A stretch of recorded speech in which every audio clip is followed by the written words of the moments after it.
Coffee break. Today's tidbit.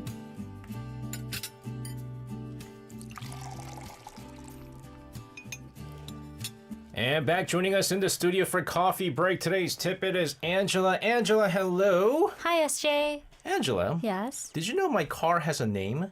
Your car has a name? Yes. What's its the name? car that you ride? What's its name? Karina. Really? This was before I knew about Karina, guys. I can't believe that. I'm not even an Espa fan. I named it Karina because car, right? My previous car was Jessie. And then this time was Karina. And then everybody said, "Are you a fan of Karina?" And I said, "What are you talking about?" Yeah. And that's how I found about Karina. Karina isn't a common name, though. Yeah, it is. No, it isn't. In the U.S., it is. Really? I knew 3 Karinas. I don't know a single Really? Karina. Yeah. Oh my goodness, Karina An was a year older than me in Brooklyn Tech. There was a Karina Kim. That must be an East Coast thing. It was a common name for me, and I was like, "Oh, Karina, It okay." must be an East Coast name. You name all your cars I do. female names? You have to. It's a her. Yes. No, that's what they do with boats. 'Cause, Yeah, I can't do know. boats. Yeah, I know. You know, if I had a boat, I'd name it Jenny. My family always names cars like nickname, 싱싱이, Hey, 꼬꼬. that's a very Korean. Koko. That's what my daughter calls chickens, kokos. Yeah. But anyways, I just saw the what is it, Karina song, so it just reminded me of my car. What are we talking about today? Not cars, not names. Okay. Last week was 수능. Yes, it yeah, was. and we talked about the culture surrounding the exam, the day, what happens on the day. But there's also something that comes after every test day that always goes viral. It's something very small but strangely moving. Can you guess what it is? Oh, it's moving? Yeah. Are you talking about like people who helped the people that got to the test sites? No, that's what happens on the day. Afterwards? Yes. Afterwards? What happens afterwards? It's the 필적 확인란 문구. Huh? So the 필적 확인란 문구 is the certifying statement that every student writes by hand on their answer sheet or on the test sheet. Okay. It's a short poetic line used to verify handwriting, but it has also become one of the most sentimental traditions in Korean education. I did not know that existed. Oh my goodness. And we have a picture of this. Can you explain to us this picture? So can you see The bold print. yes, the bold print in the middle? 초록 물결이 톡톡. 톡톡 튀는 젊은처럼. Yes, that's what you have to write this year. It means like youth bubbling with green ripples. That sounds like a slogan for like a soju company. Oh my gosh. That did not cross my mind for a single second. It was so moving to me, and now you have made it into a slogan for such a 초록 company. 물결이 톡톡 튀는 젊은처럼. Oh my gosh, no, it means like 젊은처럼. youth. It means, oh my goodness. Am I not wrong? All like Korean listeners out there, that sounds like a very soju Oh my goodness. slogan. They're going, after 수능, you're going to be old enough to be able to drink. They're slowly putting an advertisement in there. No, it isn't. It's from this year's from poet Angul's poem. Oh, 아침 oh, 산책, really? Morning walk. Yeah, we're going to talk about it. Okay. I like that. I've never seen the actual paper. Oh, really? Yeah. And It's then, actually changed. When I took the 수능, it wasn't like that. so I see it says 홀수형, which means the Yeah. odd numbers. Yes. And then 짝수형 would be the even Even numbers. So numbers. everyone has Yeah, different ones, just like the exactly. SAT. Wow, this is the first time seeing this. Really? Yes. You know you can download it online. And take the test? Yeah. That's what I do every year. I want to see how bad I'll do. So it's a sentence every test taker copies before the exam begins. Yes. So why do they? So they want to check their handwriting? What is it So again? it's originally for identification. Okay. So it happened starting back in 2005. There was a huge cheating scandal during 수능 when over 300 students were caught using cell phones. So starting in 2006, the government tightened security with no personal pens, no phones, and every student had to handwrite a specific phrase on their sheet. If any irregularity appeared, they could verify the test taker's handwriting later. later. Oh my goodness. So it's a security measure that's become sort of a ritual now. Yes, and over time it became more than just handwriting verification. Every year, the 출제위원 or the CSAT question writers choose one poetic line to include on the test day. Wow. Okay, so now my question is, how do they choose what to write then? So the sentence has to meet both practical and emotional criteria. Technically, it needs to be between 12 and 19 characters and include at least two of these letters, 리을, 미음, and 피읍, Okay. because they show distant handwriting shape. True. Yes. True. And it also has to include at least one double final consonant like 리을, 키읔, or 리을, 피읍, which we just saw in this year's. Like Oh, wow. 젊음처럼. You know, it's Yes. true that the lier, mium, and piup, everyone has like a unique Yeah, way exactly. of... I have my own way too. Everyone has one. I'm pretty sure if we ask our listeners to write in, it'll all be different. Oh, if any of our Korean listeners out there could write up your lier, mium, piup and write it this way and send it over this way, it'll be cool. So it's actually chosen with precision. Yes. So then how do they choose which line to use then? So the selection process is surprisingly thoughtful. The committee, which includes university professors, high school teachers, and researchers, recommend lines from Korean literary works that can give students strength. Then they vote. Oh, okay. So these, again, like you mentioned, it's like Yes. from pre-existing literary work. Yes, they're not slogans. No. And usually it's a verse from a poem, short, lyrical, usually filled with hope. And because right before the test, everyone is nervous, it's very silent, you can hear a pin drop. The line, the 필적하기나, is supposed to, give everyone some courage. You can do it. I like this line. 초록 물결이 톡톡 튀는 젊음처럼. Yes. 젊음처럼.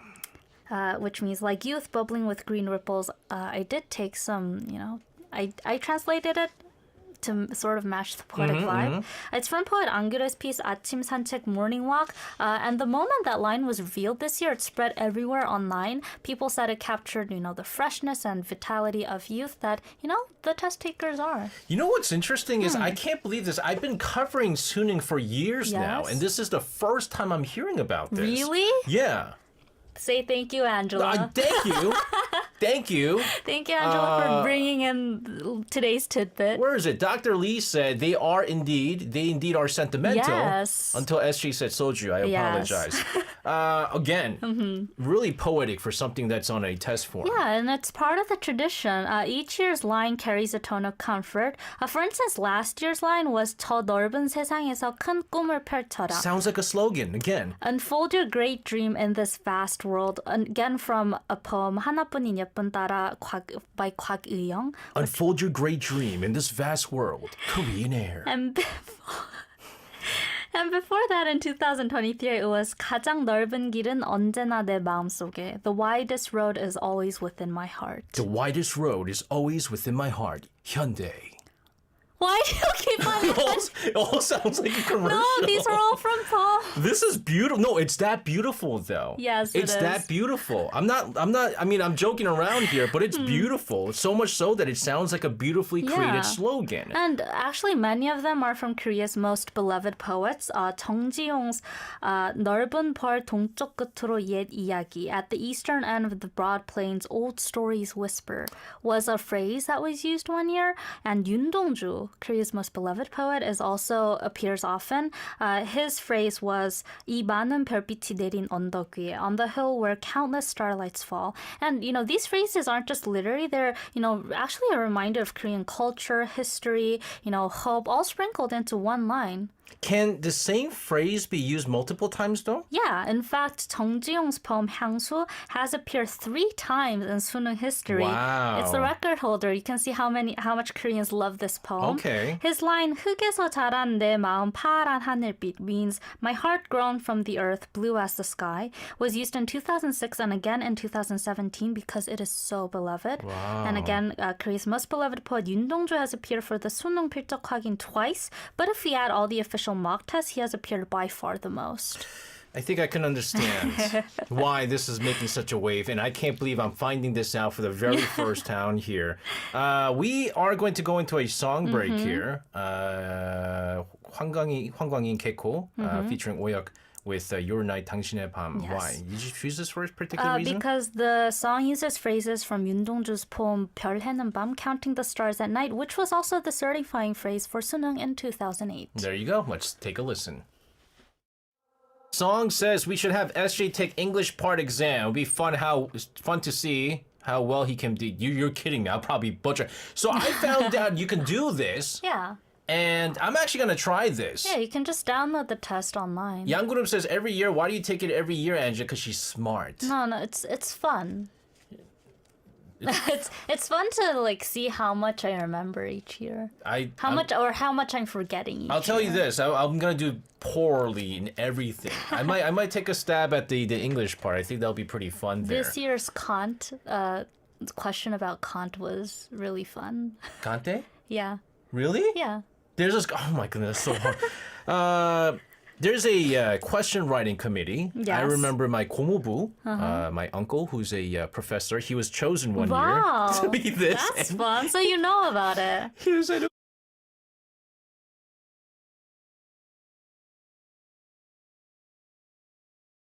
most miserable month. With researchers from the Korea Institute for Curriculum and Evaluation. Then they're taken to a secret facility for nearly a month to create and review the test. Yeah. Phones are confiscated, contact with family is banned, and even meals are monitored for security. I remember it got so bad with him that they actually allowed him to bring his dog. Oh, really? They allowed him to have it because he was so lonely Oh, that makes sense. and he was going insane. Yeah, I heard like even the teachers aren't supposed to like talk or something. No, and so they allowed the dog to stay with them for about so it's basically lockdown. Yeah, pretty much. It's like academic quarantine. So no internet, no communication, no going outside. Even if a family member passes away, a heavily guarded 3-hour leave is the only exception they are allowed. And they can't speak to outsiders, of course. It's very strict, but also it is what keeps the CSAT fair. Yeah, Yes. I mean, they're literally writing the test behind closed doors, and it's random places, very Yeah. secret. No one knows where they do it. No. Yeah. And, amid that intense environment, the committee also chooses the year's 필적 확인 문구 certifying statement. It's a small but meaningful task. They want a phrase that represents the year's spirit, so usually something poetic enough to calm nerves and hopeful enough to remind students that, life does go beyond one test, so Yeah. it isn't the end of the world. So you mentioned some meaningful lines, but you said, sometimes it gets funny. Yes. What's a funny line? I mean, I think now this year's one, it became funny because of you. I apologize. But a legendary one from 2013 became a meme and started, the whole viral 수능 필적 확인한 thing. Though it wasn't for 수능, but a mock exam, the certifying statement, the line was adopted from Han Susan's 1982 novel 유민, and the line is 햇빛이 선명하게 나뭇잎을 핥고 있었다, which means The sunlight was vividly licking the leaves. 보성 green tea. yes, but the intention was poetic, but the word 핥다 to lick, which fits the aforementioned Yes. criteria with having a double consonant, became sort of a problem. The sentence itself was to mean to, just softly graze or brush over, light touching leaves. But high schoolers found it hilarious. It became an internet sensation with countless parodies. I brought in one so you can see the certifying statement. 햇빛이 선명하게 나무를 Yes. And 핥고 있다. if And then you zoom out- let's zoom out here. you know that kid didn't do well. You can see this kid drawing all over his exam sheet based on the certifying statement. That kid is going to art school. Yeah, I mean, so it became viral on the internet, and people said it was like That's 재능 really good. 낭비, like waste of talent on something like You that. know, he should just hand that in, and then some universities will pick him up. Well, hopefully they went to art school if that's what they wanted. Oh my goodness, this line was definitely a recipe for memes. Yes, but still that's kind of the charm of the certifying statement. It bridges, the poetic and the everyday, the serious and the silly, all through a single sentence. You managed to do that today with this year's certifying statement. I seriously did not think of it that way. Now I can't think of it any other way. Hey, I know we have the big soju company like about a few minutes walks away. If you tuned in and want to sponsor us, just let us know. It's not even your line. I'll sell you my voice. I'm a voice actor. I'll sell you my voice. But it's incredible. Something that was used, created to prevent cheating has become one of the most heartfelt and, of course, Junie also meant it, sentimental part of the exam culture. Absolutely. And, now every November, people look forward to seeing what the new line will be, not just students, but, everyone who's ever taken the test, really. And, parents, teachers, even people abroad. Yeah, so it's one thing, one fun thing about 수능. I'll tell you this, though, Angela. 초록 물결이 톡톡 튀는 젊음처럼, like youth bubbling with green ripples. Yes. I will never forget it. Yes. And it's also very fitting for this year. Yes. And those test takers. Yes. It captures the idea that, even in stressful times, even during fatigue, youth has its rhythm and brightness. That's what it's supposed to During stress and fatigue. Yes. Seems like another thing you could also be having if you're of age. And poet Angure once said that failures and tears made him who he is. So, his message to students was simple through the line, even if today feels heavy, tomorrow's happiness may surprise you. So, you can always, keep on going. That's a very good slogan for a gym. Oh my goodness. Even if today feels heavy, tomorrow's happiness may surprise you. SJ Gym. Today is the best slogan. So it's a message worth remembering, not just for students, but for everyone listening right now. Exactly. Because after all, everyone's walking through their own version of a test, right? So sometimes all you need is just one beautiful line to remind you that you're doing okay. Very quickly here, if you could pick one of those lines for yourself, which one would it be? I like 2017's line. 큰 바다 넓은 하늘을 우리는 가졌노라. Ours are the vast sea and wide sky. Isn't that beautiful? It is beautiful. Yeah. You have everything you need. You have everything you need to go on in life. I'll do you a favor and not make a slogan out of that. Thank you. And another one?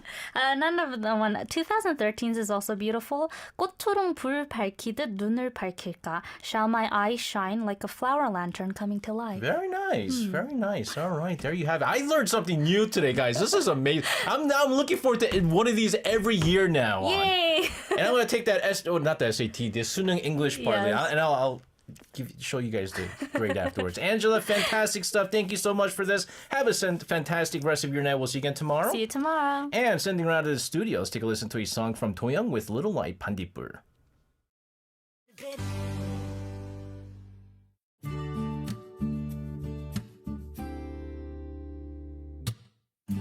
Coffee break. Today's tidbit.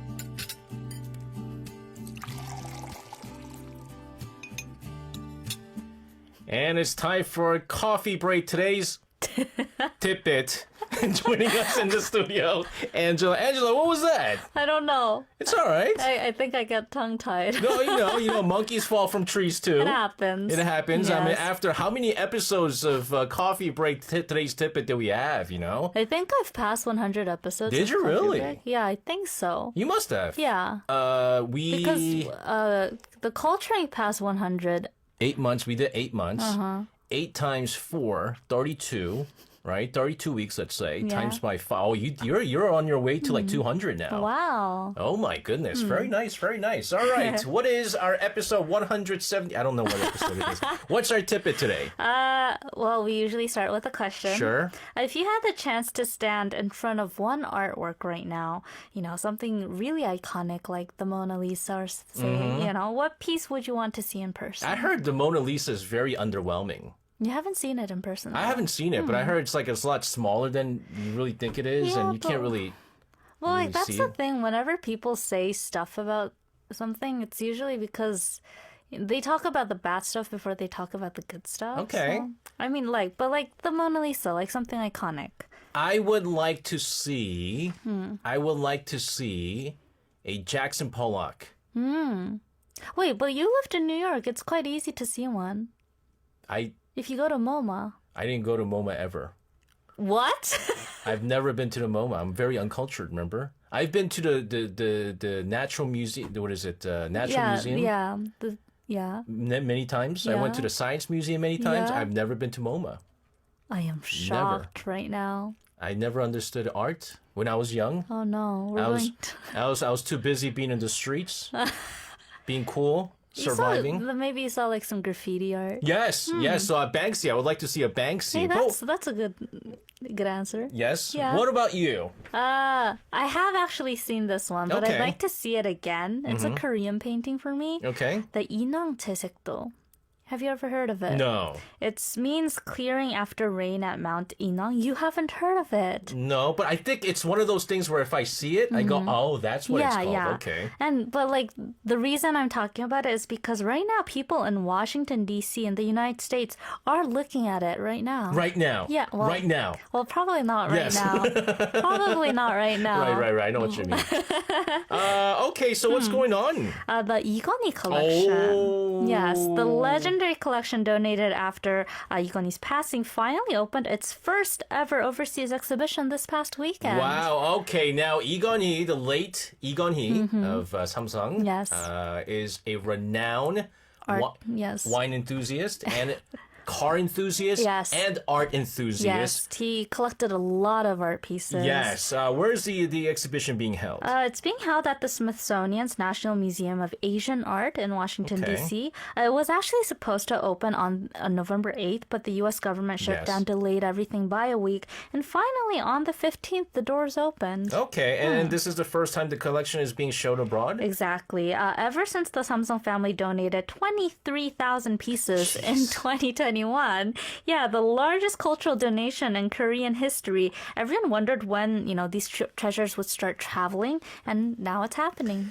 That's a whole lot of tax breaks. It's big. But what exactly is being shown? It's a massive lineup, 330 objects in total from the Three Kingdoms period all the way to modern art is being showed. There are 7 national treasures, 15 treasures, Buddhist statues, gold-lettered Korea scriptures, 청자 celadons, Joseon blue and white porcelains, modernist paintings, even objects that inspired scenes in Netflix's K-pop Demon Hunters like 일월 오봉도. Okay. So basically, Korean art.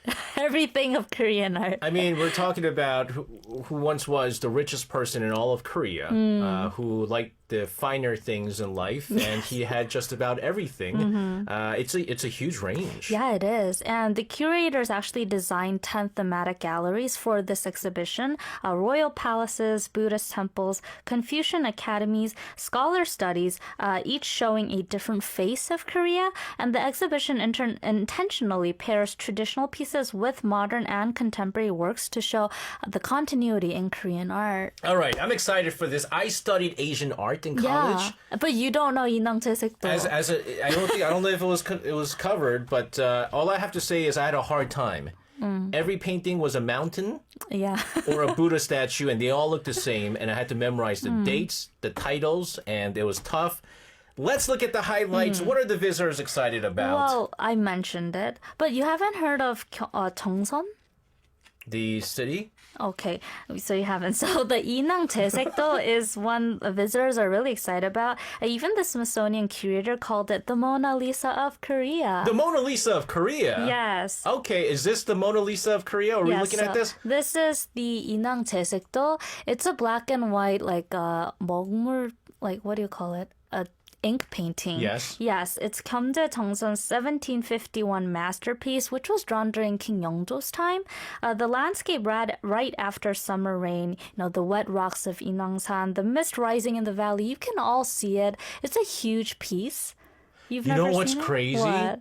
Is it's so simple because if you look at I think there's a temple there. You see a temple on the bottom Oh, right yeah, corner. you can. Right? It looks so simple. Yes. But at the same time, if you look at it, The trees. the trees and everything is so Yes. complex. It's very detailed. Oh my goodness. It's beautiful. Have you still don't remember it though? This looks like every other Asian art I've Yeah, seen. but like so. Koreans know of this a lot because it's usually in textbooks, school Okay, textbooks, so we okay. learn about it. The painting was originally at the Daeum Art Museum and later donated to the Korea National Museum in 2020. The picture we just saw is National Treasure 216, and it's so delicate that they're only showing it for 6 weeks. So if you're in Washington, D.C. and you want to see it, Wow. maybe you want to run to the Smithsonian. Where's John? John, you're in DC. I haven't seen John in a really long time, man. Check out check out the Smithsonian. So what go else do check we it have? out. 책가도, another highlight is the 책가도. Okay. These are still life paintings of bookshelves and objects, as you can see. They're very detailed paintings. They're drawn with, very thin, what do you call it? Paintbrushes. Okay. Yes, and usually. Oh my goodness. Yes. Oh, you definitely have to zoom into this. Yes. Can we zoom into one of the boxes? These are huge. These are huge paintings. So they're usually just items, but mostly books. And the exhibition at the Smithsonian actually begins and ends with the 책가도, one traditional 19th century folding screen, and then a 3D interpretation using real objects from the Igoni collection.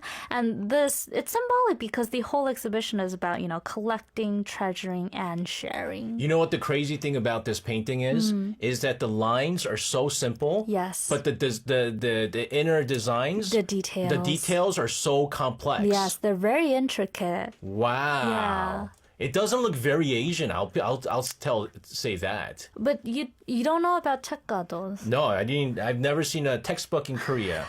So I prepared another 책가도. This one is actually the more famous 책가도. It's really huge. It's a pyeongpung. It's like a painting you put in the back. Oh, wow. Yes, it's at the backdrop. Holy cow. Do they Yes. do this with just brush and Yes, paint? just brush and paint, just hands and talent. Oh my goodness. So 책가dos are a Joseon era painting genre, literally meaning books and things. They were painted for kings, scholars, and eventually common households, filled with books, ceramics, brushes, and even Western objects like clocks. If you look very closely, you can see glasses there, right? And you can see even like glass teacups, Buddhist like statues in there. It's very interesting to look at because it's literally filled with small stuff. And they reflect the scholarly culture of late Joseon and the obsession with learning scholars had then and the fascination with rare objects. And they're also important because they show early use of Western perspective in Korean art. No, it definitely does. I mean, it's so detailed. It is.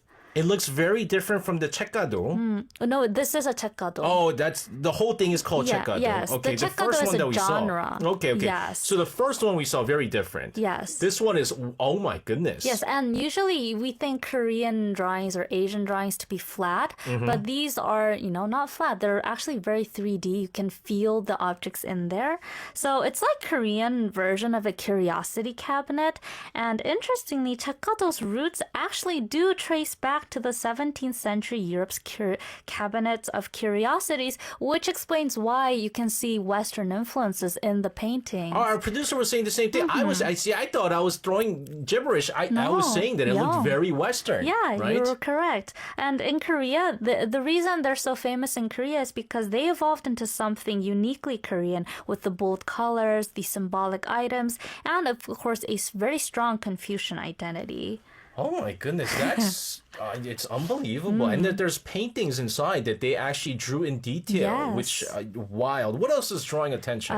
Visitors also love the Koryo Saladon. We've discussed this a few times on the show, especially a rare gourd-shaped pitcher with peony decorations that exist as twins. One is in Korea and one is in Germany. So this one is also an object that a lot of people are excited about. And it's not just the old pieces that visitors are excited about, but modern works are also catching people's eyes, like Kim Han-gi. Oh, I remember him. Yes, we talk about him often. Abstract paintings paired with a Joseon moon jar. Park Soo-gun's 농악, 이응노's 군상, they're all famous modern Korean artists. And even a contemporary ink wash of Gyeongbokgung Palace by Park Dae-sung is being shown right now. Money is good. What? Money is good. Suddenly? I mean, Egon had all of this. He had all of this. I mean, this is amazing. It's a cultural journey through time. Exactly. And for American audiences who only know Korea, through K-pop or drama, this exhibition is a chance to see the depth of Korean culture. So yeah, do check it out. All right, we'll continue to talk about some of these interesting collections from the late Lee Gun-hee. But first, let's take a listen to a song from Extraordinary Heroes, Paint It. All right, we've been talking about the Lee Gun-hee collection that made its debut over in Washington Smithsonian's, the collection of Asian arts. It is available for your viewing now that the government shutdown is done and over with after 43 days. What's been the reaction like? Very enthusiastic. A lot of Korean American visitors rushed in on opening I day. bet. Yeah, and local art lovers who stopped by out of curiosity were very surprised. Many said they had never seen so many Korean treasures at one place. Some compared it to discovering a new artistic world, and I agree, it is a new artistic world. I mean, it's been kept in his collection for a while until it was donated, right? And so now everyone gets to see this. But what stood out for foreign visitors, though? So I looked over some interviews, and younger visitors often noticed the Buddhist drawings, the celadons, and also playful guardian statues. One student said that the statues reminded him of characters in K-pop Demon Hunters. So for the younger generation, that is definitely a big thing for, it's a gateway for Korean art. Others were amazed. You're not impressed by it? No, everything has to be K-pop Demon Hunter. No, but it's a great gateway. Fine. Yeah, and a lot of other people were amazed by the Korean moon jar paired with Kim Won-gi's abstract blue painting. You know the one, right? Of course, I Yes. remember it because I had to apologize many times for calling a Wanky Kim. Of course, I cannot forget an artist when you've butchered his name terribly. Called him stuff you probably shouldn't have. So yes, I remember Kim Won-gi's art, yes. So the exhibition, the combinations of showing the pieces really shows the connection between tradition and modernity. Yeah, and this is just the beginning, right? Yes, after Washington, the exhibition moves to Chicago next spring. Have you been to Chicago? I have been to Chicago. Yeah, I went to the Chicago Art Museum a lot of times when I was young, so I would like to see this in Chicago, Korean art at Chicago. And then the exhibition is also going to the British Museum in London. Oh. Yeah, so our listeners in London can definitely check it out. And each venue will adjust the lineup to fit its space and audience, but the core idea will remain presenting the breadth of Korean art across time. Very nice. And for people here in Korea, can we see any of Yes, these of collections? course. He had 23,000 pieces. So, yeah, we can see some of them. The National Museum of Modern and Contemporary Art both have dedicated displays now. The MMCA exhibition 수련과 샹들리에 Water Lilies and Chandelier in Gwacheon features about 40 pieces from the Igoni collection alongside international works, including Monet, Renoir, and more. So it's like walking through an updated cabinet of curiosity, like the Chekkado.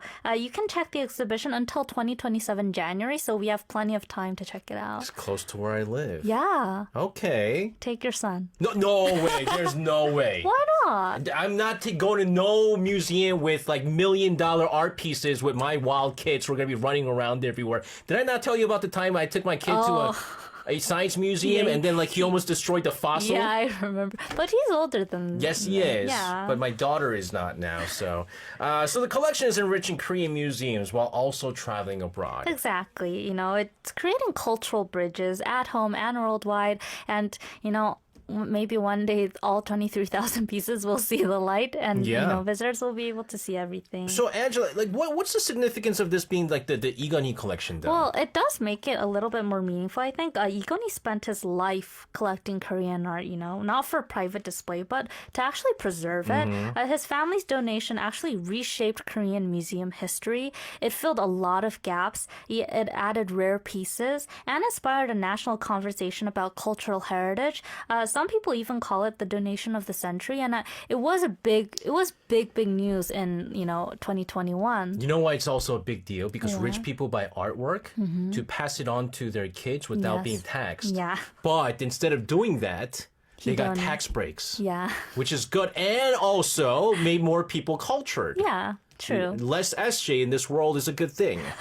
And now it's also traveling the world, which I'm not doing a whole lot Yes. of. But what does the exhibition mean in a larger sense, Angela? It's a chance to elevate Korean art on the global stage, not just as K-culture, but, as world-class heritage, really. And, as you mentioned, you learned art history. I did. But you didn't get a chance to learn about Korean art. No. Maybe this will change now. Yeah, and, Igoni believed collecting and preserving art was ensuring the future of human culture. I agree with this wholeheartedly. And now these objects are doing exactly that. They're sparking curiosity worldwide. They're inviting learning and letting the world see Korea through its deepest artistic roots. If he believed in truly sharing the beauty of all his collection. Share wine. He should share some of that wine. I wonder who has all his wine collection because that wine collection Look it up. is insane. Look it up. Any final thoughts for our listeners? If you ever get the chance, go see a Korean art exhibition. Yeah. Whether in Seoul or abroad,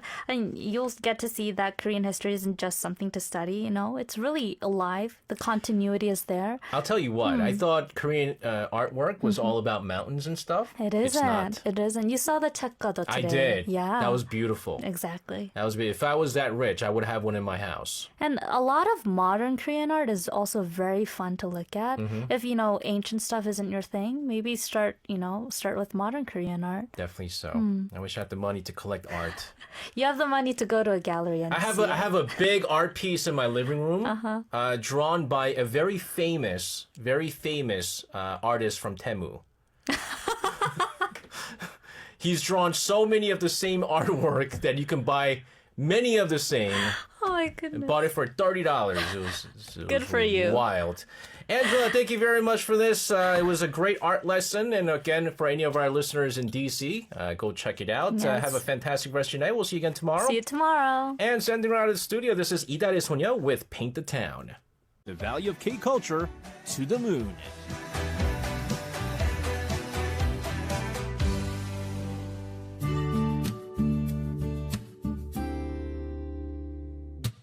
Coffee break. Today's tidbit.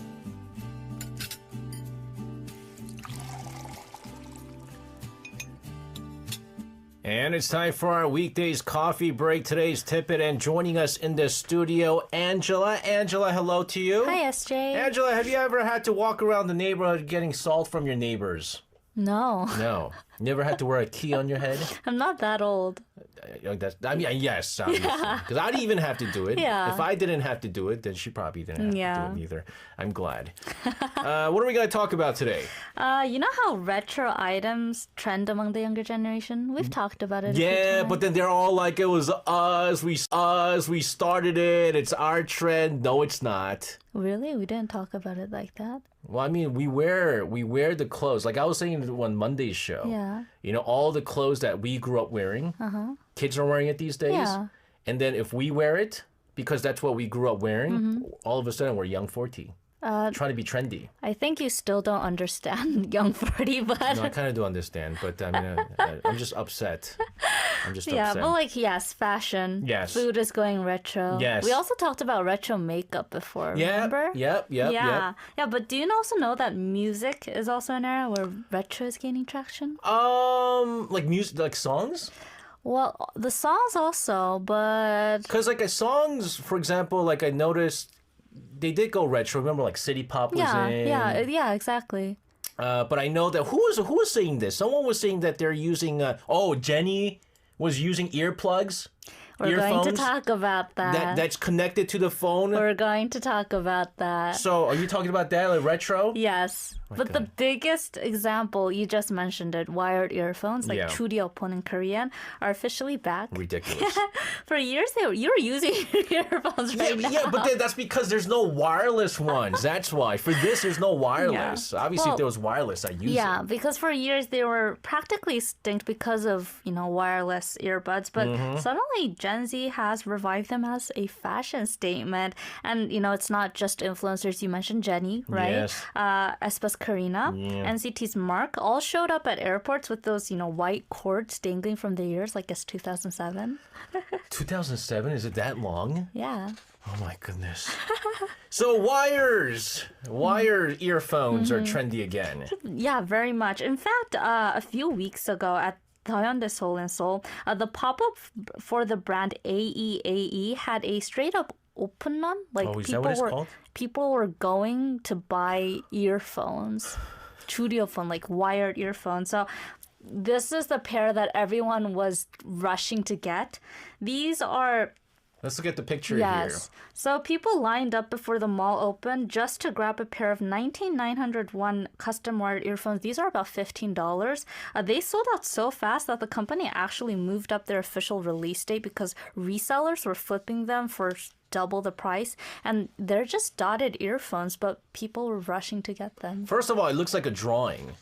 Like it's hard to tell like if it's an actual earphone. It is. But no, I mean like it's so pretty. Like it looks like a drawing. Well, so yeah, you can see that the plug you can connect it to your phone, and they're not the round plugs that we used. But yeah, people are rushing to get these It now. looks like the earplugs got chickenpox or something like that.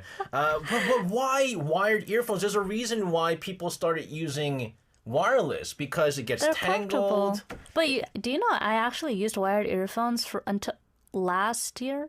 Did you? Yeah, I didn't have wireless earphones because I just used the pair that they give you when you buy a new You cell phone. you used to get that all the time. Now you don't get it I anymore. just use that. But like wired earphones, because it's actually the perfect combination of Y2K nostalgia and Gen Z's love for, showing off, kind of, their You individuality. don't even remember Y2K. That's the thing. It's a trend. You guys don't remember nostalgia. Nostalgia is when you felt you experienced 2000 and you missed the 2000. No, it is. And nostalgia you can feel nostalgic for a past you've never experienced. You can? Yeah, haven't you? No? Well, you feel nostalgic for the 70s, don't you? Like 야인 시대. No, I feel nostalgic for the 2000s drama of Yain Shide. Yeah. What I'm nostalgic about. But I mean, this is it's such a weird trend. And, actually people want them so much that these, in-ear MD versions have actually come out to match like Idol's concept albums. Jeez. Yes. So they're part of the album. Yes. For instance, the group gotta see Eyelid released a merch album where one of the main components was a wired and ear set. Oh my gosh. And it caused a whole punjardaran, like people were rushing to get them. Yes, you can see that. And those are Eyelid's earphones. They're actually pretty. You know, they Yeah. look very similar to my monitoring earrings that I Exactly. use. They're actually, they look like the ones the idols use on stage. That's what it is. So Yeah. they're called monitoring earphones? Exactly. Oh. And Day 6 also released earphone albums for their 10th year anniversary album. So this was Young K's, but each member had a different earphone and they sold that again in different versions. Is it hard to get? You can still buy it online. Yeah, but like Okay. it's random. Oh, so now everyone's gonna start buying multiple of them until you get the Yes. one that you want. Or Is they what have it to is. trade it, yes. Okay, so my question Uh-huh. is, as a person who works in radio and things like that, Mm-hmm. is this only fashion driven, or people think they sound better? Funnily enough, the conversation about sound quality is also trending. I asked about the dotted earphones we just talked about. Yeah. My friend said they actually don't sound too good. No. Yeah, but like some people actually swear wired earphones sound better, like warmer, more authentic. I don't know. I just listen to what I can. But medically speaking, wired earphones aren't actually better for your ears. Headphones are actually better. Are they? Yes, being farther away from your eardrum, less ceiling. Oh, yes. Less internal pressure. Yes. So headphones, again, it'll be safer. Generally, Yeah, okay. generally. But honestly, both can cause trouble if the volume is too high. Yeah. So that's why the WHO recommends a 60-60 rule. No more than 60 minutes a day at 60% volume. Oh, I didn't know that. Yeah, me Okay. neither. I'm in big trouble then. And also hygiene is an issue. Mm-hmm. Even if earbuds look clean, they can carry a surprising amount of germs. So always, make sure to clean them regularly. My earbuds Oh, used to be white. Oh my God. It's black. It's not because my ear is black or dirty. It's just because it gets, tossed around here and there. But Yes. again, people are using when lining up for wired earphones. A bunch of our listeners are saying they prefer wired earphones. Again, I just think that wireless ones are still more convenient. Yeah, but like the thing is, the motivation isn't about convenience anymore. It's really emotionally linked more. It's nostalgia Yeah. wrapped in sound, and it's not limited to earphones. A retro fever in music has expanded to CD players, cassette tapes, LP players, MP3 players. Basically, every device you thought was extinct is thriving again. I love how they have all these things that Uh-huh. I used, but there's one that's not coming back because it failed miserably. What? Do you know what mini discs are? No. What are mini Ladies and discs? gentlemen, you guys remember what mini discs are? Mini disc was a rival to MP3 players, Uh-huh. but it just failed miserably because you had to have like this thing that looks I'll like a look it floppy up. disk. I'll look it up. But MP3 Yes. players, this was a big part of my not childhood, but my teenage years. Do you remember using Of one? course. Do you remember the triangular one that was trending in Korea? I didn't have that one. Everyone wanted that one in I Korea. had the Samsung Yep. was what it Oh, was. yeah, that was a big one too. And they're coming back? Yes, so SM Entertainment revived the classic iRiver MP3, the triangular one that everyone had in the 2000s in Korea. They turned it into official SM Town merchandise, complete with member voice lines and 64 gigabyte storage. It sold out instantly. 64 gigabytes. Wow. Yes. So the older generation got hit with pure nostalgia, people like you and me. And younger fans were like, what is this? This is cool. I've never seen this before. I want one. Guys, 64 gigabytes is a big deal because when I Yeah. had my MP3 player, I had the best one, and it was 128 megabytes. Yeah, it was like that. So you could only have 21 songs. Those were like 21 songs or something like that. I remember putting in. And even cassette tapes are back. That's wild. So G Idol, released a cassette tape version of their album, and fans bought it even though most of them don't know cassette players anymore. And I can't believe CD players are coming back. Yes, they are coming back. IU released a CD player as merch for a latest remake album, 꽃갈피. Do you know? No. You've heard the song though. Have yeah. I? Oh, yeah. I have and that. aespa, I also prepared an image of this. aespa released a CD player inside their album package, an actual working one too. And, that's how strong the retro pull is. That looks exactly like the CD players that people used to use back in the days. Exactly. Oh my goodness. And now it's part of the album. You can buy it. Not aespas. Aespas, I don't even know what that looks like. But IU's looks like the real. That's thing. the retro Yes. one. Oh my I goodness. actually still own one like that, for a Sony one.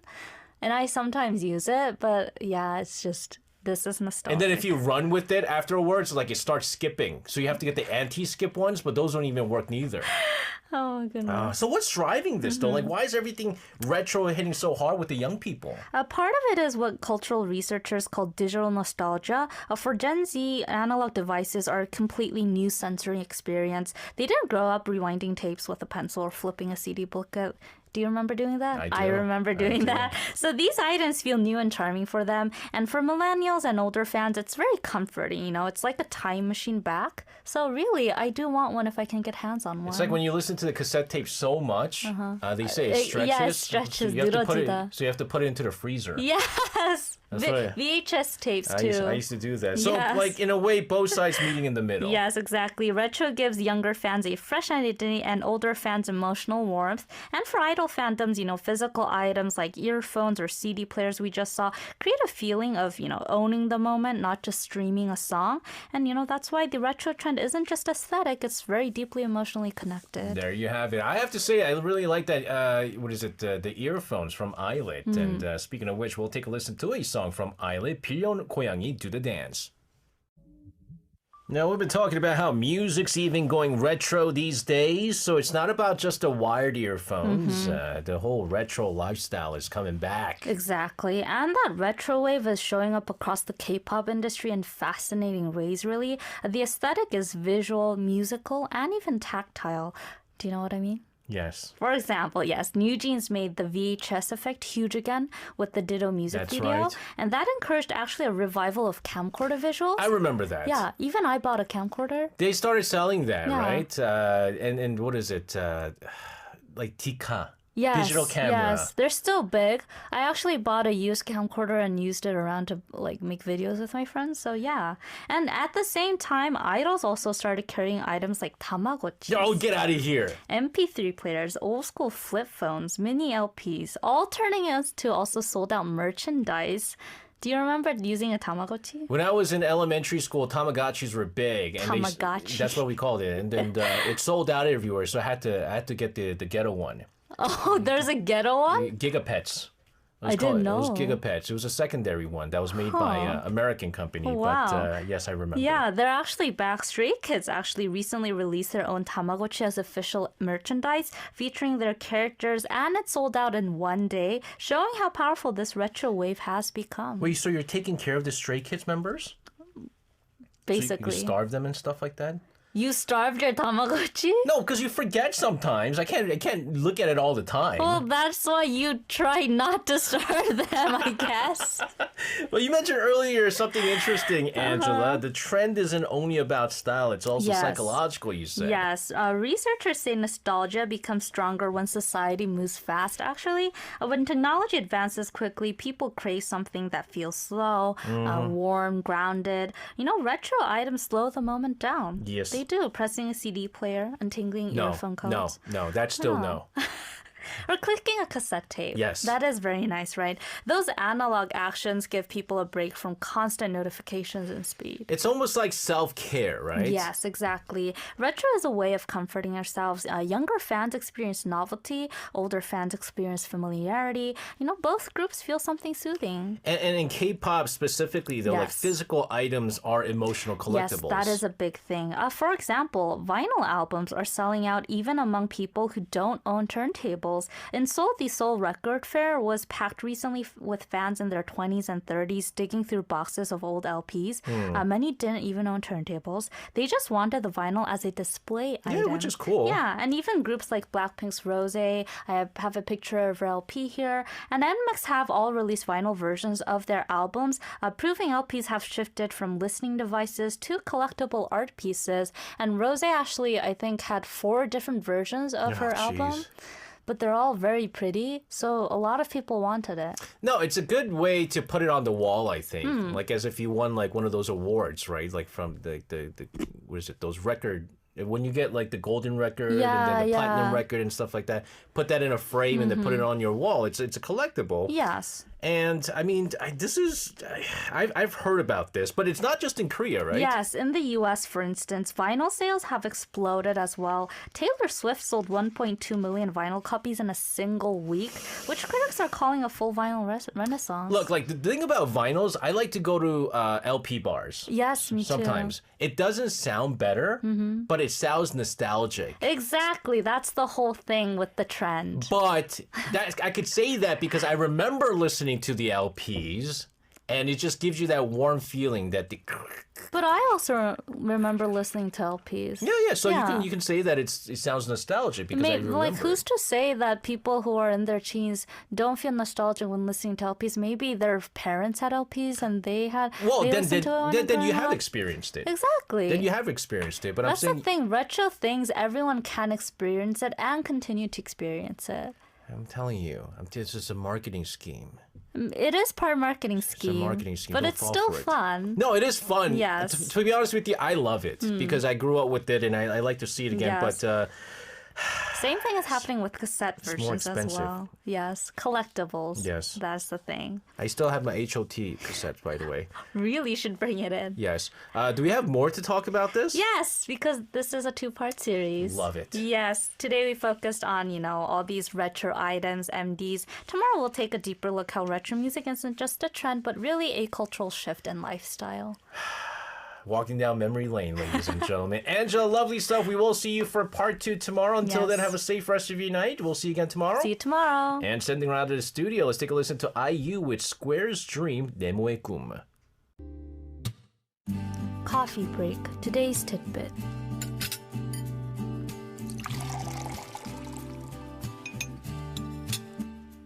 And back joining us in the studio for the latest in Coffee Break. Today's tidbit is Angela. Angela, hello to you. Hi, SJ. Angela. Yes. We had so much fun yesterday. Yes, we did. And it might have angered a lot of young people because, I started dishing out disses to all young people. So we're going to do part 2 of that today, aren't we? Yes. We talked about how music is going retro again yesterday. The wired earphones coming back, CD players, cassette tapes, vinyls, all coming back. Today, let's zoom out a bit. Zoom out? Yes, because this retro wave isn't just about the devices or nostalgia props. It's actually become a whole lifestyle for the younger generation, especially for people in their 20s and 30s who are searching for something, deeper than just convenience. Deeper than convenience? Yes. Deeper than convenience? Like what? Like, convenience isn't everything. Okay. Yeah. In what ways? Let me start with something surprising. Young people today, people in their 20s and 30s, are actually the strongest audience for 80s and 90s Yes. music in Korea. Yes. Even though they have never lived in that time, it's like they're discovering someone else's youth and falling in love with it. You know that club I really like? Yes. Kayo Top 10, where they Yes. play like 90s and 2000 songs. 95% of the people there are in their 20s. It's wild. Makes sense. And then like 5% are like people like me. Should you be going there? Yes, I can, and I will until they stop me. Because they do check your ID to check your age and stuff like that. Is there an age limit? I think there's an age limit for guys. Really? It's 40. Yeah. Make the most of it. I'm gonna have to make the most of it real soon. I need a Yes. fake ID to lower my Oh age. my goodness. Guys, I need a fake ID to lower my age. Anyone? Can That anyone is help me out that with is young Poti. Oh my goodness. But give us some examples of this. One university student said she fell into 70s and 80s Japanese city pop because of okay. New performance clip. Do you know what I'm talking about? Yes. You Yes. remember how I dressed up like her? You did not dress up like her. But yes, Hani covered the 1980 hit 푸른 산호초, Blue Coral Reef, and the video went viral. And that one moment up a whole era for her. And she started, this person said she started making playlists, edited YouTube mixes, diving into her music her parents listened to before she was even born. Now, it's not just Korean music. No, not at all. Think about overseas legends, Oasis. It was crazy because Oasis recently was here, right? Had a concert in Korea. And so many young people went. Actually, almost 60% were people under their 30s. That is wild. Who else? Pulp, Oh. Guns N' Roses, Suede. Their concerts in Korea are packed with fans in their 20s. And Noel Gallagher's concert last year, in fact, over 70% of the audience were teens and 20-somethings in insane. Korea. Isn't that wild? That's pretty wild. Actually, my friend and I were there. So people who grew up on idol stages are now fighting through, picketing, the intense ticketing in Korea to see bands their parents mostly listen to. That is so wild. Yeah, and it's not really far away. Yeah. Even I went to a Coldplay concert this Coldplay, year. I kind of understand. I went to a Muse concert this Oh my year. God, yes. I'm going to a Metallica concert this year. So some would argue that their heyday has passed, but not so much for young Koreans. Again, we're seeing a surge in interest for overseas artists. Yes. Specifically like bands. Yes. Especially. Old, people who aren't really new artists. Yeah. Yeah, no, it was wild when I saw like so many people, young people go to the Oasis Uh-huh. concert. I was like, what is going on here? But what about Korean artists though? The same thing is happening with Korean legends as well. Young people today go to 노래방 and pick Kim Kwang-seok, 이선희, 조용필. I mean, these are all legends, so it's not surprising. Those are good songs. Yeah, It's good songs. but They're good the songs. thing is, it's not about rejecting K-pop. It's about just craving a different emotional texture. And of course, all of these songs are classics. All people love them, but they're seeing a particularly high interest these days. I really missed the golden era. Right now is a really good time. Really good time because back 10 years ago when I was dating my wife Yeah. and I went to 노래방 and I was like 사랑했어요 그대 몰랐지만 she's oh my goodness. What's that song? What is wrong with you, Kim Kwang-seok? What is wrong with you? Why are you singing that That's song? Kim No, it's not Kwang-seok? Kim Kwang-seok. It's That is not Kim no, Kwang-seok. YB did a remake of that. I'll find out who it is. But then now it's cool to sing songs like this. And there's even a program. Did you know? Just last weekend I saw my dad watching a program like young people, like people in their early 20s and teens, are singing songs from from the 70s and 80s. There's a whole program about it. Yeah, It was and 김현식, sorry. 김현식 사랑했어요. okay. Not Kim Kwang-seok, 김현식. Yes. Anyways. So this is something that I asked yesterday too. Why are they drawn into a period that they've never lived in and they never experienced themselves? It's really the firsthand? golden question, right? Yes. And the answer that keeps coming back, besides the answer that I gave you yesterday, another thing is coming back. Another thing is on trend. 낭만. Yes. Romance. Romantic. Yeah. It's romantic. You've heard it a lot these days, right? Yeah. Yeah. I mean, there's two terms, right? There's 감성, Yes. 감성. But like 낭만 is- 낭만이다. 이거 낭만이다. It's romantic. Yeah, it's like this is nostalgic. Yeah, in a nostalgic way. Yeah, in a nostalgic way. So like even just sitting by the Han River, it's 낭만. Watching baseball and shouting 윤수일's 아파트, that's 낭만. Yeah. So Miss those days. Yeah, drinking at an LP bar. That is 낭만. Okay. Yeah, so it's not that the 80s or 90s were easy or anything, but from a distance, the era can feel, warm, full of possibility, more humane. For today's generation, constantly pressured, that feeling is really precious. Yeah, because you talked about how sometimes slow. Yes. Keeping it slow. Exactly. In a time where everything is rushed, everything is pressured. Sometimes that slowness Yeah. is healing in itself. Exactly. And this, 낭만 hunting shapes the places the younger generation goes. One of the hottest playgrounds for young people right now is the retro music bar. Think LP bars, jazz bars, places where you can sit under warm lights listening to vinyl or old jazz while, sipping whiskey, maybe some wine. Or if they like something louder, a lot of people also go to rock bars where rock music blasts and people can sing along while drinking. I couldn't do it. Have you been to a rock bar before? I go quite often with my friends. I went once and it was not me. Why? I think I'm old now. I like quiet drinking. Okay. It was a little bit too loud. I would have liked it when I was they younger. have themes. Yeah. It's for different themes. So if you go for a right theme, it's not too loud. My friend actually knitted at a rock bar. Oh my gosh. I love sing-alongs. Yes. Sing-alongs are great, guys. But is that what young people are doing these days? Yeah. This is what you guys are doing? Yeah, exactly. And SNS posts recommending LP bars actually regularly hit tens of thousands of likes because in that analog sound, people find something they don't get in their, algorithm-heavy, hyper-efficient digital life. So yes, it's about the slow life. Let's talk about why analog is so comforting for young people. Because retro slow things down. Yeah. Yes. LPs require patience, Yeah. Flipping sides, choosing tracks. And, listening to live instruments is also very different. It gives a texture. It's an experience. It's not rushed. So that is, I think, a big part, experiencing things. You don't know what the struggle is when you have a cassette tape and each side has about 5-6 songs and you want to hear the third song.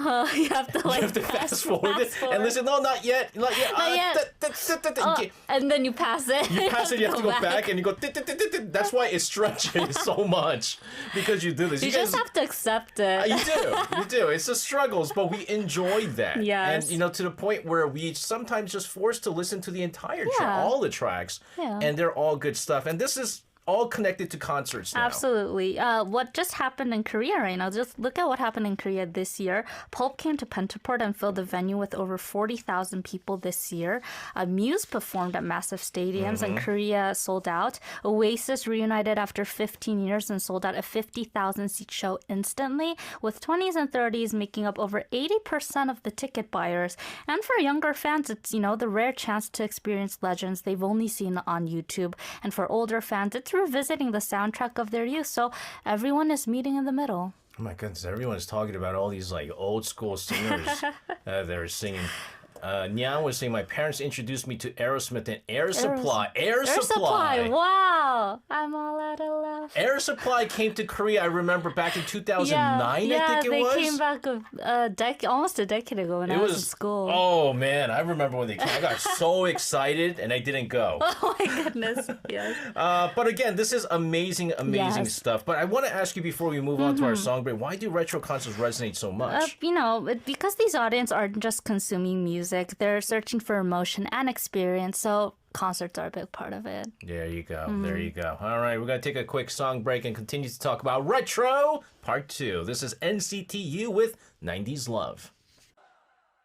Go, pump the jam, pump it up. So 90s. That was a 90s song. Love it. Oh, man. We've been Yeah. discussing how retro music is even part of lifestyle now, right? And this actually goes beyond, just the rock bands of the Yeah. 90s, 80s. It actually even stretches into classical music, which I guess is the oldest retro of them all. I mean, it's hard to call classic retro when It's classic is classic, but it's also trending among the younger generation. So we're just going way Yes, back. ticketing for classical concerts is also very intense now. that's true. Pianists like Do Sung-jin or Lee Famous, Myun-chan, very yes, famous. their tickets sell out in under a minute. Young listeners also follow classical playlists on YouTube and Spotify. Music for studying, for sleeping, for calming anxiety, and for a lot of these listeners, classical music offers quiet space, which I guess some people would argue is actually rare in their daily life. Personally, for me, a little too expensive. Classical? Yeah. These concerts are very expensive. The Well, yeah, piano most of concerts them. and a little too posh. It's a little bit too posh for me. I really enjoy them. It's some of them are good, but why classical music though? This is my weakness. 3 reasons. First, young virtuosos are appearing. True. Yes, these performers feel relatable. They're modern, but they're stylish. They're global, and they make classical approachable as well. And And second, social media storytelling, of course. Channels these days curate classical music like mood playlists. There are specific classical music for snowing days, for healing days, for mornings. And then third, I think this is the biggest for classical music. Atmosphere is a really big part. True. Concert halls and LP bars provide exactly what young people crave, slow time, soft sounds, experiences, a sense of being present. there used to be a really nice jazz bar in Apgujeong, and it's no longer there anymore. And I'm so upset. Maybe it could come back these days. I'm so upset. So upset. How's the classical music scene adapting, though? Classical venues are adapting. Some hold morning matinees with coffee and bread afterward, and some mix OST concerts with orchestral arrangements. Have you seen some of these? No, but I would love to see like a Gyeoryanga Winter Sonata Yeah. OST concert. Well, like Hans Zimmer regularly has concerts. Oh, he comes all the His movie concerts, but they're with an orchestra. Okay. Or a lot of like Japanese animations, they have orchestra concerts, and also a lot of concerts these days offer youth discounts to make classical music more accessible. Okay. So retro isn't stuck in the past; it's evolving with generations. So is this all like nostalgia then? Well, not exactly. Researchers say retro thrives because it blends the familiar with the new. So just nostalgia isn't enough. Reinterpretation is what makes retro powerful today. Like K-pop vinyls, as we discussed yesterday, are a perfect example. They're designed as collectible art pieces. So, it's nostalgia reinvented, really. Yeah. I hate to ask it this way, but is there like a scientific reason as well? Well, you can always find science behind things. Sure. Yes. So, psychologists call it 2 things. One, reminiscence peak. Older generations fondly recall the music of their youth. We see it every day with you, SJ. Yes. And 2, I don't know how to pronounce this, Methuselah syndrome. Methuselah? Is that Methuselah the oldest Methuselah person in the syndrome. Bible? That sounds like I a very... think it is. It is, right? Yes. The tendency to remember only the good parts of the past and forget the bad. Okay. Yeah. So, but here's the twist. This selective nostalgia actually helps people feel more hopeful. Studies found that people who revisit positive memories stay more emotionally stable in hard times. You know what I realized? That I knew somebody. I had to cut ties with this guy because he was so mentally unstable. Why? But he kept on living in the past. Oh. And so I didn't understand it at the time. But it was because for him, the past was much happier. And so the clothes he was wearing, the music he was listening to, the food he was ordering, the hairstyle, it was all like in the 90s and 2000s when things were much better for him. And I was like, oh my goodness, I understood later on. I was like, why are you still wearing that jacket? I don't understand. That's been out of style for years. I guess like being fixated on it and not being able to evolve is slightly different. Yeah. So I saw, some issues with that. So we're looking at retro being psychological self-care too. Yes. Comfort without requiring escape, It just lets people feel something soft, when everything is so sharp in the world. And retro gives back a sense of agency as well. So you choose the LP, you choose the song, you can choose the moment. Yep. There you Experience it. Wait until later on. Everyone's going to be like, IU. Oh my goodness, we're going retro. You guys remember IU? 30 It's years going ago. to happen. It's going to happen. It's going to happen. Fun talk here. Angela, always thank you so much for this. Have a fantastic rest of your night. We'll see you again tomorrow. See you tomorrow. And sending her out of the studio, a remake of a legendary song. This is Big Bang with Sunset Glow, 붉은 노을.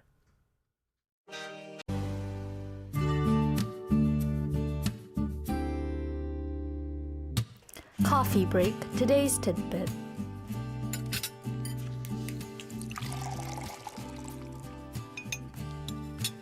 And it's time for our weekdays coffee break. Today's tidbit, and joining us in the studio, Angela. Angela, hello to you. Hi, SJ. You have any fun stuff happening this weekend? The Las Vegas GP is happening this week. Oh, I thought for a second you were saying I'm going to Las Vegas. I was like, what? I wish. I've never been to Las Vegas.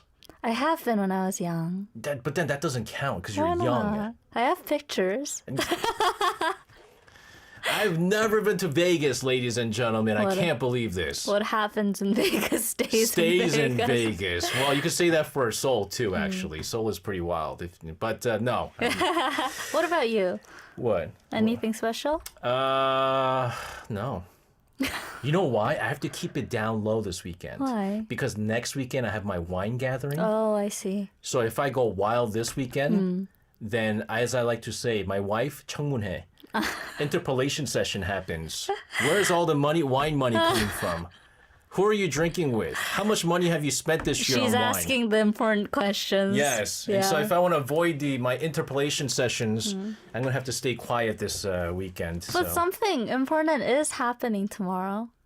Tomorrow? Yeah, it's an important day tomorrow. Kimchi Day? Yes. You know how I know? Because I recorded the weekend show today. Oh no.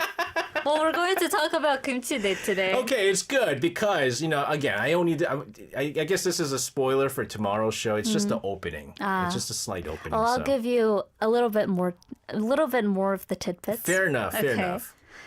So, want to ask about kimchi day? Oh, what is Kimchi Day? It's actually pretty historic. Yes, November 22nd is Kimchi Day, and is the first time in Korean history that a specific food became the main character of an official national anniversary. Do you know why November 22nd was chosen? I do know. You do know? I do know. Can you explain it for us? It has to do with 11 different ingredients. It's not actually exactly 11, but right. Continue. And then 22 health benefits. Yes. Right? So 11 represents the many ingredients that came together. So 하나하나 모여. Oh. So it's not exactly 11 ingredients. One. Okay. Yes. And the 22 represent the documented health benefits, including, boosting immunity or antioxidant effects, anti-obesity, and even anti-cancer properties. I don't know. I'm going to take out the anti-obesity part there. Why? I eat a lot of kimchi. That didn't help my But any food, if you eat it too much. I mean, I eat too much, but no.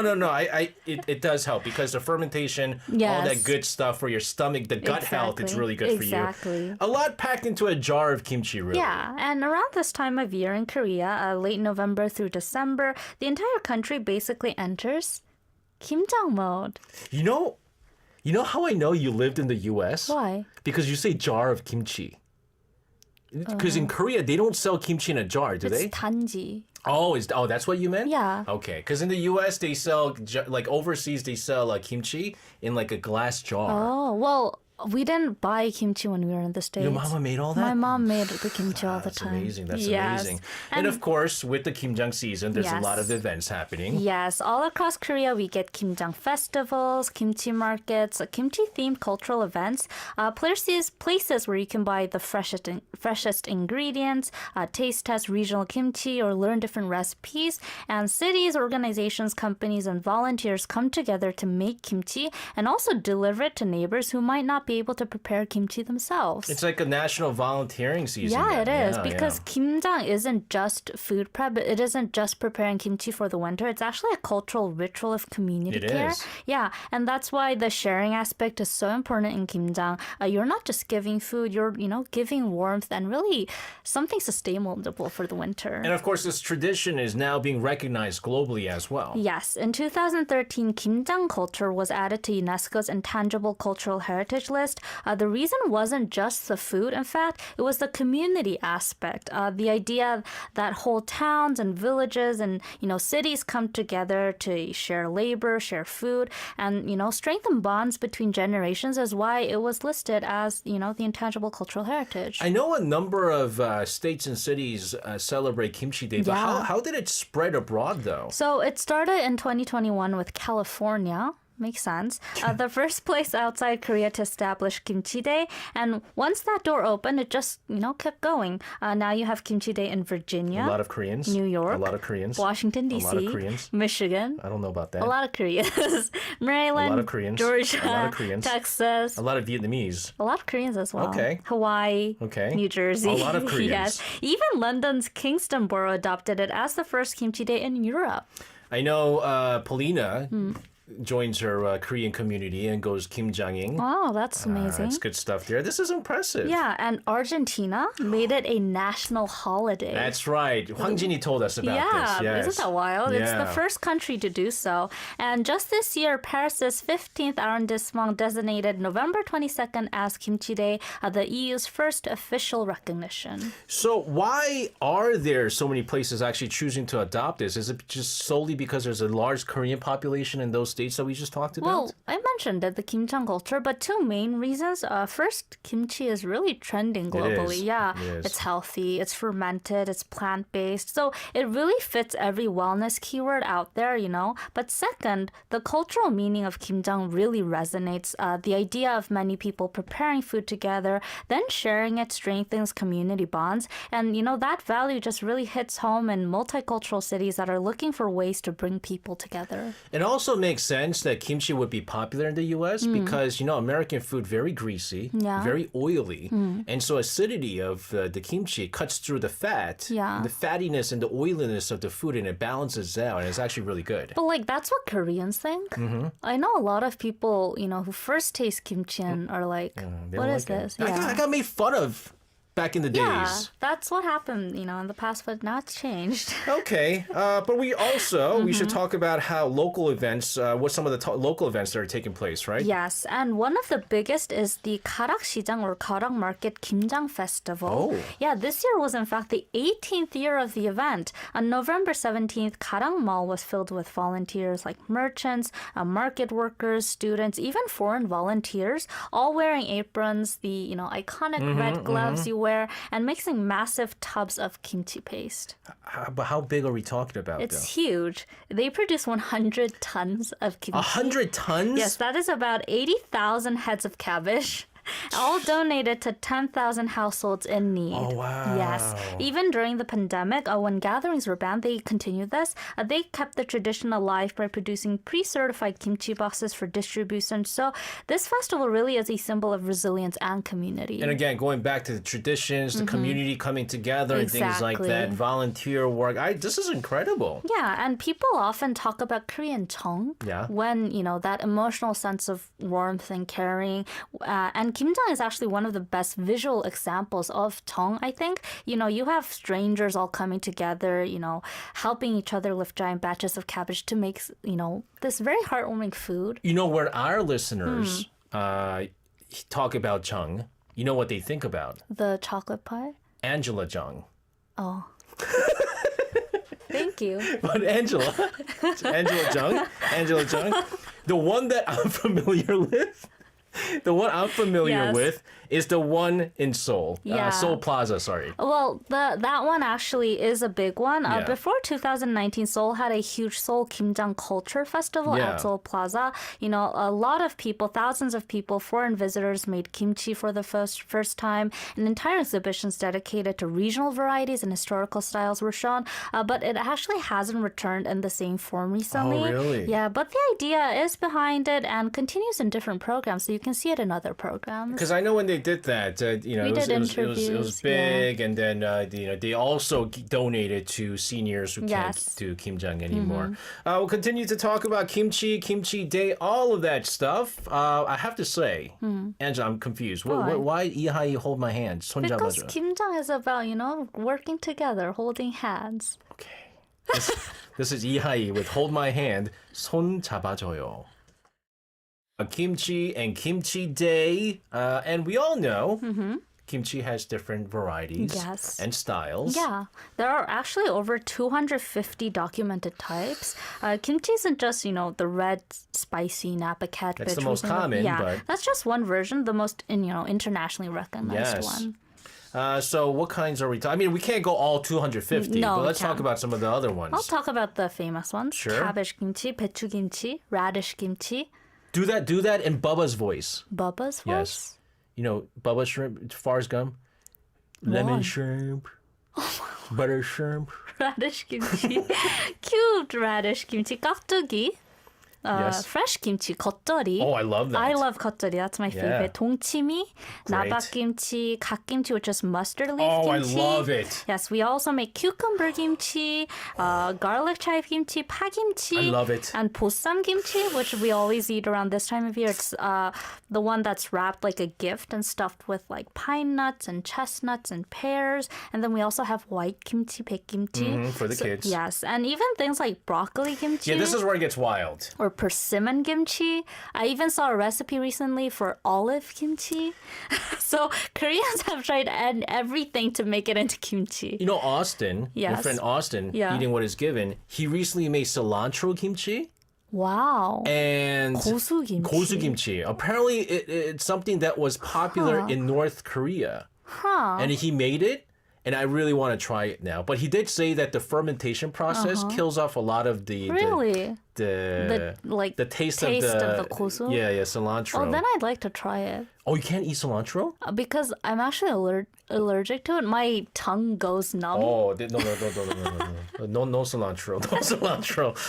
But again, they also taste different depending on Yes. where you are. Yes, exactly. Regional kimchi is actually a whole world. Do you know how regions are different? Yeah. Okay, so northern regions usually have, milder, less salty, a watery kimchi, often like 동치미 or 나박 kimchi. Yep. And then the central regions, like in Seoul, they have balanced, fresh, more clear Yeah. kimchi. And southern regions, bold, salty, spicy. They're very heavy on fermented seafood like tteokgal, anchovy sauce, Close to the shrimp ocean. paste. Yes, or they even put in fish like 갈치. I hate it. Really? I hate it. I love 갈치 kimchi. I hate it so much. Why? It's so fishy. No, it isn't. Oh, no, it's so no, no, no. 시원해. No, I know what it means. It's very refreshing. I know, Yeah. but I can't. It's like, ugh. Really? I can't do it. Aw. I And then can't do it. seaside regions. I also love this kimchi, 굴김치. That I'll do. Oyster kimchi, abalone kimchi. Crabs are also did added not know directly into that. the kimchi. I did I've not actually know that. tried that. Okay. And Jeju-do. Historically very simple because local produce spoiled fast. So their kimchi is often actually lighter seasoning with fewer ingredients. Do you have a favorite? I like the Jeollado kimchi. Really? Jeolla region. But like it's usually very fermented. It is? Oh, that's the 묵은지. Yeah, no, yeah, but like almost all the kimchi in 전라도 is 묵은지. Almost, but before I buy it before it gets very fermented and it's slow and I like the first few weeks of it. Yeah. And then afterwards you just put it into kimchi jjigae. You can't eat it. You're just gonna put it into the kimchi I jjigae actually like afterwards. 묵은지, like washed 묵은지. That's good too. That's also very good with It is, sushi. It's very good. It's very good. Kimchi again has a long history. Yes, it really does. So kimchi existed in some form since ancient times. It was really just simply salted vegetables back then Yep. because red chili peppers didn't even reach Korea until the 17th century. Oh, I didn't know Yeah. that. So earlier kimchi was closer to today's white kimchi, 백김치, or lightly seasoned varieties. And then 배추 kimchi, cabbage kimchi, the one we think of today, didn't become widespread until the late 19th century after new cabbage varieties were introduced. So it's actually a relatively modern part of the thousands-year kimchi story. So it's a long history. Hmm. It really is. And I think most people think that the first kimchi was the spicy Napa cabbage. it No, it's isn't. not. Yeah. Very different. So how do people experience kimchi culture today beyond just like eating it? Well, one great example is the Seoul Kimchi Culture Experience Center in Bukchon. Yeah. Yeah, it's inside a traditional hanok, and they offer hands-on kimchi classes led by experts with more than 20 years of experience. What can visitors do there? The basic 1-hour course includes tasting traditional tea, making 배추 cabbage kimchi, and trying kimchijeon. And the special courses go deeper. They teach you how to make 배추 kimchi, 겉절이, 보쌈 kimchi, 오이 kimchi, 깍두기, basically a full sampler of Korean fermented culture. And you can even get a certificate at the end. So I really recommend going there if you have a chance. My wife texted me today earlier. She goes, "We got posam at the house," and I was like, Why we got post on? Did we do kimjang? She goes, no, the neighbors did kimjang. Oh, They gave us wow. some. Yeah, you always share it. You gotta share it because they make so much, Yeah. right? And you know, like Koreans really do love kimchi because there's this famous urban myth on the internet where a foreigner went into kimbap 천국 and saw a Korean eating kimchi 볶음밥 with kimchi-guk Oh yeah. and with kimchi as a side dish. Yes. So really, like, kimchi is everywhere in Koreans' lives, and that's why, Kimchi Day is important. It's in Bukchon, Yes. which is in north of Seoul. Yes, Seoul Kimchi Culture Experience Center, Yes, if you're it's interested. fun stuff there. And again, it's great activities that you can check out here. Yes. And we can tell that, Kimchi Day is spreading globally. I want to very quickly, before we wrap things up, we talked about different kimchis. Watermelon kimchi. Yeah, that's also famous. But I know that it's not the entire one. Don't they only use the rind? Yeah, they use the it's rind. the rind. Yeah, because not the red part. No. Yeah. You can't do that. It's But kind of like mugimchi, like radish kimchi. I thought maybe it would have been like cucumber-ish because like it has like a very cucumber like taste. it's kind of in between. Okay. I've tried it before. Very nice. Yeah. Very nice. All right, guys. Show us your kimchi pictures. Yes. Angela, thank you so much for this. Have a fantastic weekend. We'll see you too. again on Monday. See you on Monday. And sending her out of the studio, this is an original soundtrack from the drama Tastefully Yours, 당신의 맛. And this is a food drama, 안신혜 singing Kimchi and Smile.